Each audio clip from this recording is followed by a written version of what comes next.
Shalom. Shalom. Salam Immanuel bagi kita semuanya. Tuhan Yesus memberkati, dan salam Immanuel juga kepada sahabat-sahabat yang mungkin baru pertama kali hadir di sini atau yang sudah beberapa kali juga. Sahabat-sahabat Immanuel, terima kasih untuk kehadirannya pada siang hari ini atau sore hari ini bersama-sama dalam pelayanan bersama di sini. Tuhan Yesus memberkati. Saya melihat ada beberapa orang yang boleh hadir di sini nanti, mungkin saya kira bukan orang baru ya, tapi orang yang sudah sering juga atau pernah atau selalu berjumpa dengan kita. Saya kira kita welcome semuanya untuk bersyukur bahwa hari ini bersama-sama dalam pelayanan bersama di Immanuel. Ini merupakan minggu pertama masa Prapaskah. Jadi saudara-saudara, ini adalah dalam tahun gereja, minggu ini disebut dengan minggu masa Prapaskah yang pertama. Jadi minggu pertama, jadi ada beberapa minggu nanti, dan kita memasuki minggu-minggu masa Prapaskah ini sampai nanti kita sampai pada Paskah, dan di mana kita boleh menghayati akan kemenangan Kristus atas dosa-dosa manusia, mengalahkan dosa-dosa manusia. Baik, Bapak Ibu dan Saudara yang dikasih dalam Tuhan, Kejadian pasal 2 ayat 15 sampai 17 dan Kejadian pasal 3 ayat 1 sampai 7. Saya kira ini bacaan ataupun teks yang kita selalu dengar, kita selalu pahami, dan dalam banyak hal kita sudah mengerti, dalam arti ini merupakan kisah. Disebutkan dalam terjemahan bahasa Indonesia, Lembaga Alkitab Indonesia memberi judul ini mengenai kisah kejatuhan manusia dalam dosa. Pasal 3 ayat 1 sampai 7 secara khusus itu mengenai kisah kejatuhan manusia dalam dosa. Jadi ada satu pengertian bahwa cerita itulah awal ketika manusia jatuh ke dalam dosa. Meskipun kalau kita baca seluruh teks pasal 3 tadi, kita tidak lihat ada kata dosa di situ, dalam arti kejatuhan dalam dosa dalam pasal 3 ini. Jadi saya merasa bahwa kalau saya membaca teks ini, perasaan saya, feeling saya lebih dekat pada cerita mengenai sebenarnya bagaimana manusia melawan perintah Allah. Jadi kalau LHI memberi judul kejatuhan manusia dalam dosa, ya, tapi saya pribadi melihat cerita ini lebih pada cerita bagaimana manusia itu melawan perintah Allah. Dan saudara, akibat dari melawan perintah Allah ini, manusia hidup dalam kesulitan. Ini dia akibatnya dahsyat sekali. Pertama, ada konflik antara manusia dengan alam, manusia dengan makhluk hidup lainnya. Jadi saudara, konflik antara manusia dengan ular, representasi dari alam dan juga makhluk-makhluk ciptaan Tuhan lainnya. Tapi juga dikatakan dengan alam. Pada waktu itu tanah terkutuk, dan akhirnya manusia juga harus, dikatakan yang kedua, manusia harus hidup dengan berjuang keras. Wanita dikatakan sakit ketika melahirkan, 9 bulan dalam mengandung itu tidak mudah. Dan juga laki-laki akan bekerja keras, karena tanah yang sudah dikutuk itu, yang tadinya sebenarnya gampang saja mendapatkan tanam-tanaman, tumbuh-tumbuhan, tapi akibat manusia melawan perintah Allah, maka laki-laki pun dikatakan di sini sebagai orang yang pada waktu itu dalam teks atau dalam konteks pada waktu itu dikatakan bersusah payah atau sulit untuk bekerja untuk mencukupi kehidupan. Nah saudara, bagaimana kita mengetahui bahwa ini adalah cerita mengenai melawan perintah Allah?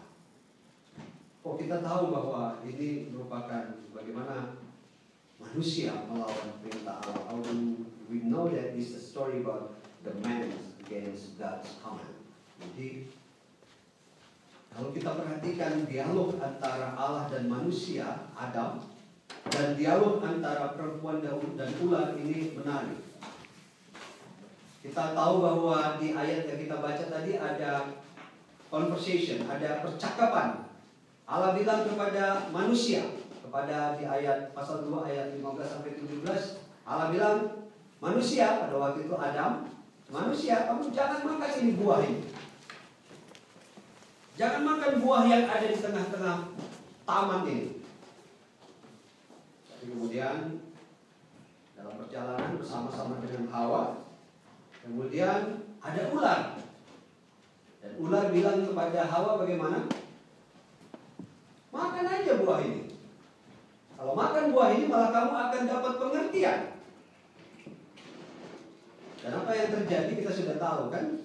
Bahwa kemudian manusia akhirnya dalam arti ini wanita itu kemudian terpengaruh dengan apa yang dikatakan ular. Dan kemudian disitulah awal ketika dikatakan kalau LAI mengatakan manusia itu jatuh dalam dosa. Wah, ini ada cerita tentang asal mula kata hawa nafsu. Jadi, karena Hawa yang yang memulai itu, Hawa yang ingin sekali untuk itu. Tapi saya nggak suka dengan cerita tafsir-tafsir yang begitu ya. Itu tidak adil. Ini karena perempuan. Itu banyak. Bahkan bapak-bapak gereja ada yang masih menafsirkan teks ini dengan agak sedikit kacamata saya agak sedikit feminis kalau membaca teks ini. Saya nggak terlalu suka menafsirkan tentang ini perempuan punya persoalan, ini masalah perempuan. Saya bilang, hei, laki-laki. Waktu Allah pertama kali bicara bahwa pohon ini, buah ini jangan dimakan, dia bicara kepada laki-laki. Ayat 2, pasal 2 ayat 15-17 tadi kita baca. Memang ada percakapan antara ular dan wanita. Makan aja. Pertanyaan mendasarnya adalah di mana laki-laki waktu itu? Laki-laki itu ada sama-sama dengan dikatakan mereka berjalan-jalan. Ada di sebelah Hawa. Harusnya ini tafsir yang agak feminis yang selalu mengatakan bahwa perempuan yang bikin salah ini. Dia bilang, no. Harusnya kamu laki-laki, kamu kasih tahu itu kepada perempuan apa yang Allah sudah katakan bahwa pohon ini tidak, atau buah ini tidak boleh dimakan. Kemana engkau laki-laki waktu itu? Kemana kita laki-laki waktu itu? Ini pertanyaan yang jadi jangan menyalahkan perempuan. Tidak ada penafsiran bahwa ini karena perempuan maka inilah awal kejatuhan dosa manusia. Tolong dihilangkan cara berpikir yang seperti itu. Ini karena kalau pakai bahasa LAI, manusia, saya laki-laki, saudara perempuan jatuh di dalam dosa. Saya laki-laki dan saya perempuan melanggar, melawan perintah Allah. Saudara, saya ingin merefleksikan ini memasuki minggu pertama masa Prapaskah ini. Kita diingatkan untuk tidak melawan perintah Allah dalam hidup kita. Masa Prapaskah itu selalu dimulai dalam tahun kalender gereja dengan masa yang disebut dengan Hari Rabu Abu, ya, Ash Wednesday. Melalui Hari Rabu Abu ini kita menghayati bahwa saya adalah pribadi yang lemah. Saya manusia yang lemah. Saya hanya debu. Saya sangat fana, tidak berarti apa-apa. Melalui abu, penghayatan terhadap abu ini, kita dikatakan bahwa saya adalah manusia berdosa. Dan oleh sebab itu kita membutuhkan anugerah Allah dalam kehidupan ini, yaitu kasih karunia-Nya, yaitu keselamatannya. Dan untuk seterusnya kita perlu bertobat. Itu penghayatan dimulai dari hari Rabu Abu kemarin, ditandai dengan abu sebagai simbol tentang kefanaan kita, keberdosaan kita, dan kelemahan kita, dan kita memerlukan anugerah Allah untuk keselamatan hidup kita. Saudara, saya mengajak kita memasuki masa Prapaskah ini untuk melakukan perenungan rohani. Wah, pendeta, apa itu perenungan rohani? Mungkin pertanyaan yang paling simpel untuk menghantar kita pada masuk pada perenungan rohani itu adalah pertanyaan, siapakah kita manusia yang fana ini di hadapan Allah? Who we are that vulnerable human beings in the front of God.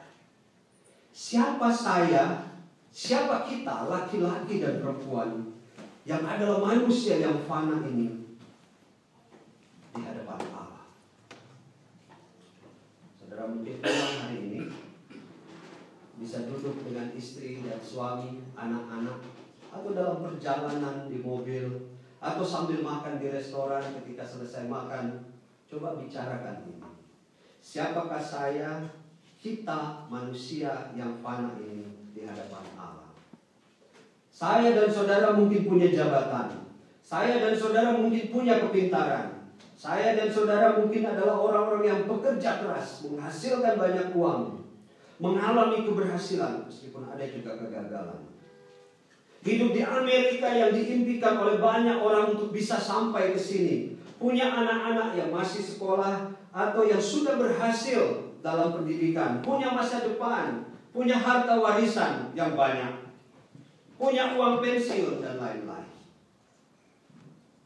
Tapi pertanyaannya, siapakah saya yang fana ini, yang vulnerable ini, yang rentan ini di hadapan Tuhan?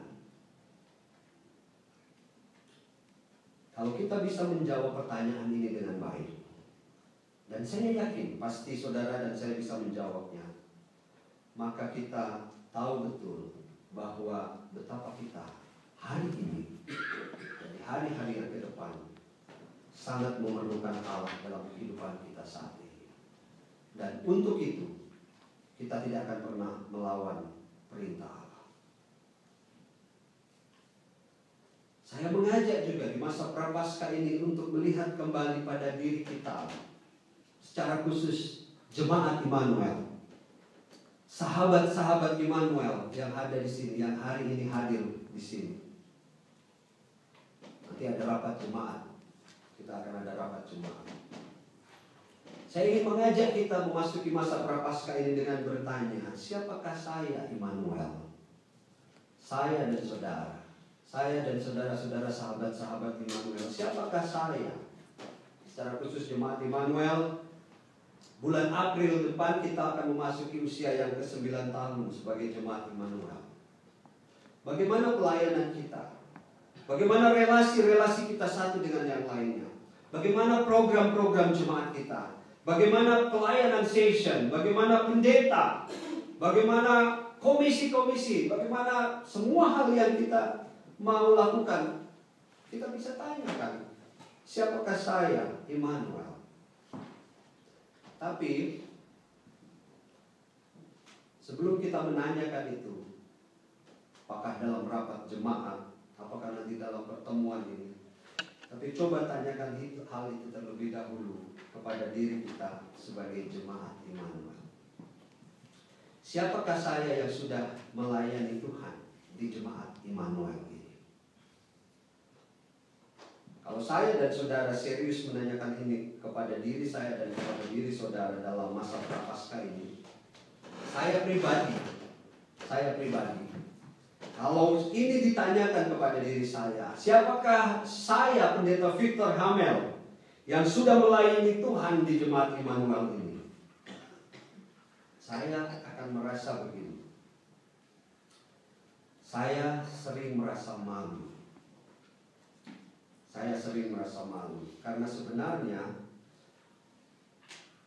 belum banyak hal yang dapat saya lakukan untuk jemaat ini di dalam setiap pelayanan yang membuat pelayanan-pelayanan itu menjadi berarti. Dan bukan untuk jemaat ini saja, mungkin untuk jemaat-jemaat yang pernah saya layani dulu.